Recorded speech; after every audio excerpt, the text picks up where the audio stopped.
மகர ராசி நண்பர்களே, மகரத்துக்கு இன்றைய தினத்தில் அப்படியே கிரக நிலைகளை வைத்து பார்க்கும்பொழுது அலைச்சல் இருக்கிற மாதிரி இருக்குது. சில விஷயத்தை நம்ம பேச ஆரம்பித்தோம்னா அப்படியே பேசிகிட்டே இருப்போம். என்ன பேசணும்னு நமக்கே தெரியாது. லூஸ் டாக்க போயிட்டு நான் பற்றி எல்லாத்தையும் சொல்லிட்டணும்.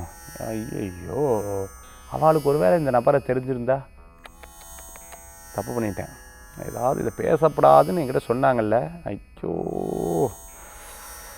அப்படின்னு சில நேரம் யோசிக்கிறது. சில நேரம் மறந்து விட்டுறது, சாவியை மறந்து விடுறது, செல்ஃபோனை மறந்துட்டுறது, கையில் தான் வச்சுட்டு இருந்தேன்ப்பா, நினச்சிட்டு இருந்தேன் எடுக்கக்கூட, அந்த மாதிரி சில விஷயத்தை மறந்து விடுறது. இந்த மாதிரி இந்த தினம் அப்படியே உங்களுக்கு ட்ராவல் ஆகிறதுக்குனால இருக்கும். ஞாபகத்தை எழுதி வச்சுக்கோங்க, நோட்டில் நோட் பண்ணி வச்சுக்கோங்க, நோட் பேடில்.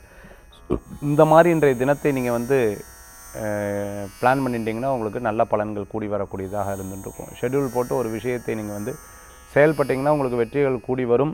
இன்றைய தினத்தில் எது பேசணும், எது பேசப்படாது, இது பேசப்படாது, இது சரி, இது தவறு அப்படிங்கிறதை கான்சன்ட்ரேட் பண்ணி பாருங்கள். உங்களுக்கு நல்ல பலன்கள் கூடி வரக்கூடியதாக இருக்கும். இன்றைய தினத்தில் வழிபடக்கூடிய அற்புதமான தெய்வம் மகாலட்சுமி வழிபாடு, வெற்றி வழிபாடு.